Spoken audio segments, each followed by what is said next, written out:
31 December 2023, and I'm very excited that today we're going to be having our last broadcast of a very, very eventful year. And I hope that 2024 will be one of those great years again for Gambakwe Media. This year was one of our busiest years, and I've been sitting on this chair since January. Before the election, we covered the pre-election period very extensively.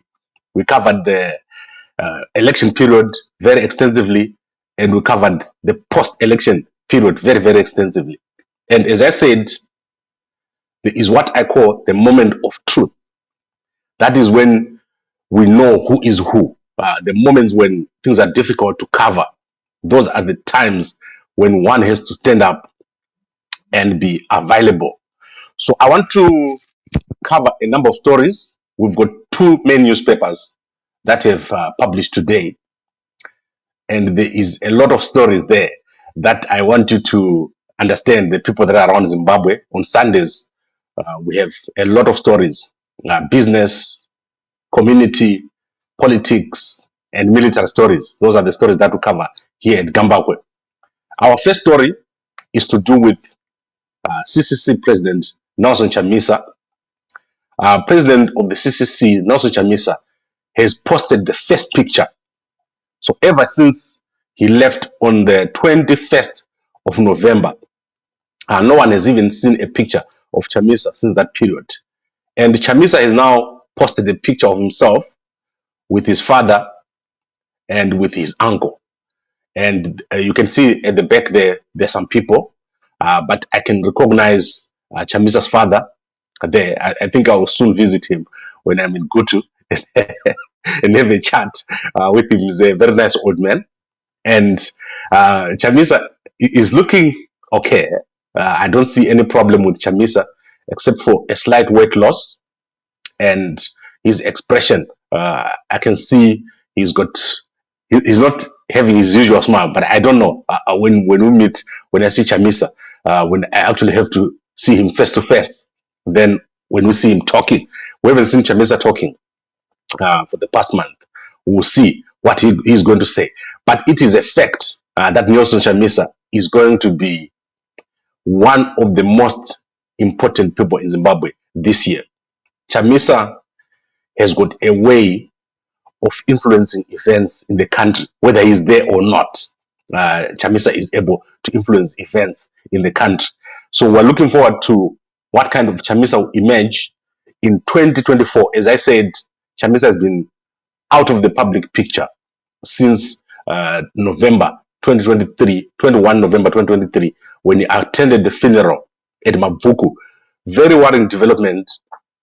But here he is. Let's see if Chamisa is okay, if he's fine, and what is the program for 2024. We really look forward to what Chamisa is going to say. And as I said, the direction for next year is going to be influenced by three events or three factors. How the dialogue goes, how Chamisa reacts to what ED is going to do, and how Chamisa deals with the internal environment in the CCC. There is a lot that is happening in the CCC, but the most important thing is the power sharing that we're all looking forward to. ED cannot get this economy working. ED is not capable. I'm going to show you at the end of this broadcast that ED is not capable. ED's plans, they are not able to remove Zimbabwe from where we are to where we need to go. So that is the first story. President of the CCC, Nelson Chamisa, posting his first picture with his dad and his uncle in Gutu. That was posted about 2 days ago, about 30 hours ago. And I was able to see this picture yesterday. I've unfortunately not been able to speak to him myself.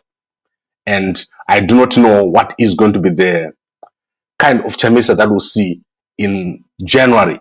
It's going to be very important for us to see what Chamisa is like in January, what he speaks about, and what kind of plan he's got. Normally, Chamisa sets out his plans in January. And usually these plans, they are very impactful to Zimbabwe. Zimbabwe is a country. these plans of Chamisa are very, very impactful. When he sets out his plan, we're obviously going to be here talking about it.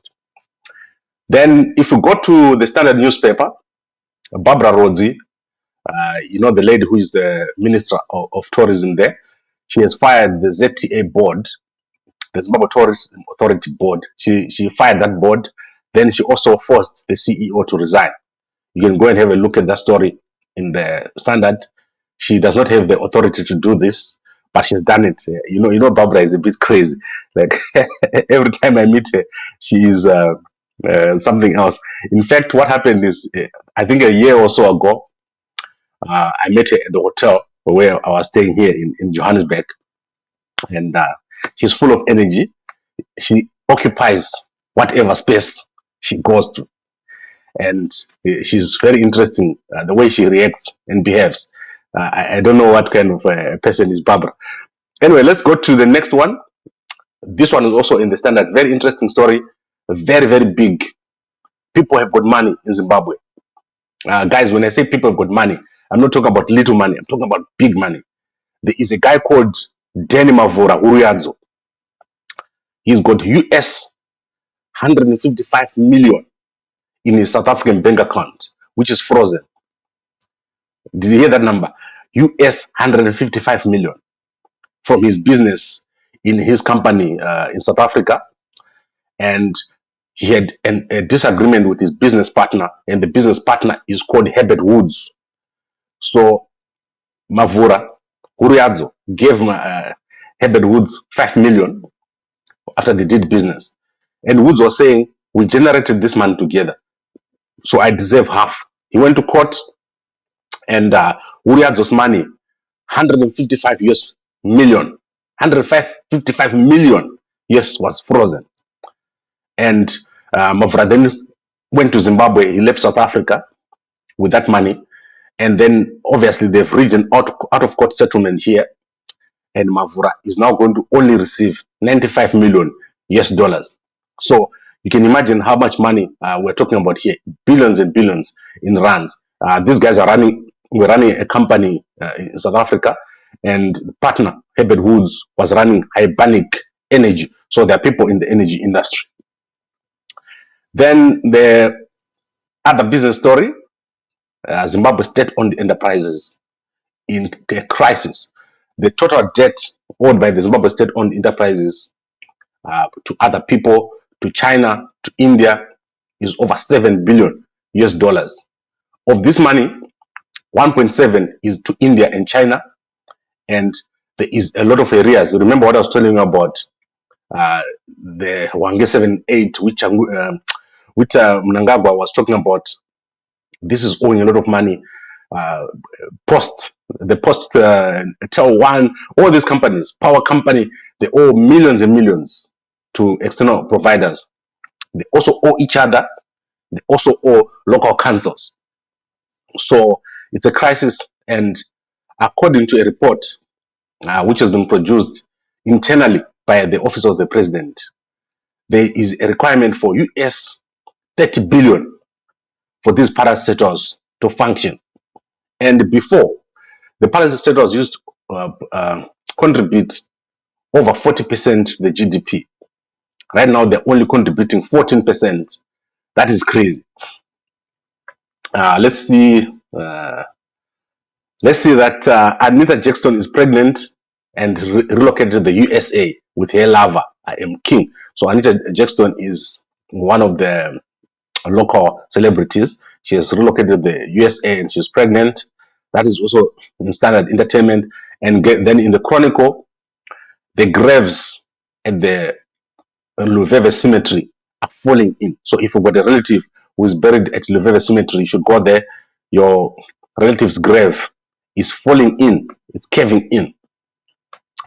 Now let's end with ED Mnangagwa. So the problem with ED, as I said last week, in fact, yes, last week, is that his project, they don't talk to the common people.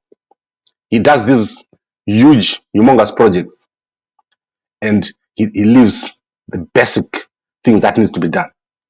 So it needs to be challenged. Because if you leave ED continuing this way, a lot of people are going to end up with nothing. And 2024 will be very painful. So I also want to challenge Chamisa to push hard. And we need this power sharing deal to go through. We need this thing to be fixed. What ED is doing right now does not make sense. So if you go to the Sunday News, ED has set aside 10 trillion Zimbabwe dollars, which is equivalent to 1.6 billion US dollars. And let's look at the project that he's talking about here. Completion of the Waishangani Dam, Harare Bedbridge Highway, Wange Thermal Power Station upgrade, Presidential borehole drilling scheme, Lupane Provincial Hospital, Joshua Mkabongome Airport, Robert Mugabe International Airport, Harare Churundu, and Bedbridge Victoria Falls roads. Right. Blawayo, so Bedbridge to Victoria Falls Road is the one that comes from Bulawayo. That I'm always telling you that you're gonna die if you travel that road. From if you go on Bedbridge and you're traveling to Bulawayo, you most likely not reach there. You will die there because I had to stop my car and park on the side and sleep. I arrived at 7 o'clock. Then I realized that the way people were driving is such that they have to go to this side and to this side. And after I was missed by a few cars, I just parked my car and I went to the side of the road and I slept there. I couldn't even take it anymore. Then, if you look at other projects here, it's rehabilitation of 146 hospital as well as development of 27,000 hectares for irrigation. These are the projects that ED is talking about. All these projects that ED is talking about, they've got no impact on a person because they are not linked to anything that you and me. So if you look at every project that is here, it won't improve your life. There is nothing here. If they fix the airport, if they fix the road at Bedbridge, they don't need to spend money on that. What these guys need to do is to fix the currency. There is no plan right now by ED, guys in the Reserve Bank, to fix the currency. There's no plan to put money in the bank, in the ATMs. There's no plan to fix housing. There's no plan to fix unemployment. There's no plan to fix the things that impact us on a daily basis, like clean water. So ED, his plans are not, they are far removed from what needs to be done. No one needs a borehole. There should be a national emergency right now to say we've got cholera in the country. The guys in the army should be called in right now, the army engineers. Have you seen them calling in the army engineers to come and fix the situation at the cities to do with pipes? Those are the things that you need your army engineers to be fixing. Guys who can run a military project to address an emergency situation. There's a transport situation in Zimbabwe. There was a train that ED started. When I went to Harare, I filmed this train myself. And this train was moving from areas like Rua, then it goes to Harare and moves to areas like Chitungwiza. How difficult is it to go and find 10 wagons and heads and bring them to Harare, then call the army engineers to fix the station at Harare? Get rid of all those old locomotives that are lying there. Do the same in Bulawayo and have your train moving from Bulawayo to Victoria Falls. I've been on that train in the past from Harare to Victoria Falls. So what is so difficult about that? Similarly, there's a train which was coming on the other end. I think that train comes from Harare. It goes all the way to areas like Kariba and then goes to Victoria Falls on this side through the Zambezi. I'm sure that train is still operational. How difficult is it to make these things work? And we're talking here about connecting our country. Fix the currency so that people can work, so that people can save, so things can work. And ED does not have these plans. This is the problem that we have in our country. And ED needs to be challenged. Right now, he's opened a new parliament. Have you ever benefited anything from that new parliament? Have you ever seen? I've got a picture of the parliament right now, which they commissioned there with China. How much they owe? How much they owe for all these things that they're doing? The problem we have in our country is the current administration of ED. does not know how to deliver projects, is delivering the wrong projects, and has got the wrong priorities. So the priorities of ED are completely wrong. We're closing 2023 with the wrong priorities. And as I said, key priority is dialogue. Fix the dialogue, fix the environment in Zimbabwe, the political environment, fix the power sharing issues, and remove the country from this limbo. There's a court ruling now, right now, that what Sengizo Shabang is doing is illegal. So now you have illegal MPs, got all these things that happen. ED's last term is going to be a total mess. And you can see what Chiwenga is doing. So ED is on leave, right? But he keeps popping up. Chiwenga can't even do the acting. Chiwenga is supposed to be acting president, but tonight ED is going to be back presiding at the National Thanksgiving and dedicated service. He was donating bikes. He's all over the place. So basically, the acting of Chiwenga is just in the newspaper. It's not in real life. But as I said, the biggest problem we have is poor priorities, poor delivery, focusing on the wrong things. The government of ED needs to be challenged, and no one is going to kill you for challenging ED. Don't even be afraid. I always tell guys, don't waste your time being afraid, because where we are now, where we're going, it's a disaster waiting to happen. These guys are delivering the wrong projects, and they're going about things the wrong way. So let's wrap up. I'm going to be back here with the tenders later on, within the next, before the end of the day. I'm going to show you the tenders, but let's go through the most important stories here. CCC President Nelson Chamisa has reappeared after almost a month. He's appeared in a picture, so we still haven't seen a video of Chamisa since the funeral at Mavuku. Then Barbara Rodzi has fired the ZTA CEO and the board. Then Zimbabwean man, richest Zimbabwean man with cash, 155 million frozen in the South African bank account. He has now reached an out-of-court settlement where he's going to give his partner 65 million US dollars, and he remains with almost, I think that's 100 million or 85 million or 95 million. He's going to remain with whatever there. Then Zimbabwean parastate are owing 7 billion, and 2 billion of that to India and China. And then Anita Jackson is pregnant. Graves at Luveve Cemetery are caving in. So these are the stories for today. I'll give you whatever stories I get later on, usually in the mornings. So that will be next year. And I will be giving you the tenders. So all the latest tenders when they come. So next year we will see how we can all work together on these tenders. A tender is very, very important. A government tender, a parastatal tender. If you put yourself on the government database, you're able to supply. But with the Zimbabwe government, you must be careful. Make sure that you get paid. Otherwise, you end up delivering stuff without being paid. The Zimbabwe government has been unable to pay suppliers. So let me tell you who they failed to pay. ZEC has failed to pay teachers who were presiding over the elections. The universities have failed to pay lecturers in December. It's a whole bunch of people. Suppliers were not paid for a big chunk of last year. Mtuli Ngcobo was not able to pay. So our country has got a big problem, and we need to fix this. We need to challenge ED on his policies. We need to challenge ED on his approach. We need to challenge ED on his priorities. We cannot just continue to tell people that I'm doing this damn Gwashangani. How long have you been doing Gwashangani? How long have you been doing Blawayon Guy? How long have you been doing all these projects that mean nothing? Give us an update on the currency. If ED can come and say, I've changed my approach on the currency, we now have a stable currency, we now use US dollars, we now use rands, and we don't want to have all these things like digital Bitcoin or gold coin or whatever that just come and go away with no result. We don't want that in 2024. We don't want that from ED. So now let's go into the comments quickly before I close. Good morning, Gambakwe. Thanks for that question. And as I said, guys, we're going to raise funds here. We need to open our head office in Harare in 2024.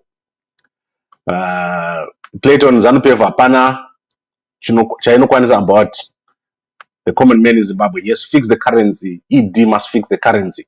So this is going to be our chorus. ED fix the currency.